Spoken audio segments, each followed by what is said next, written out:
بسم الله الرحمن الرحيم.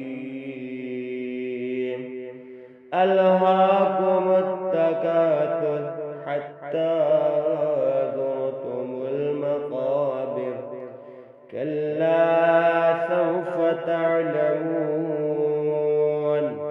ثم كلا سوف تعلمون، كلا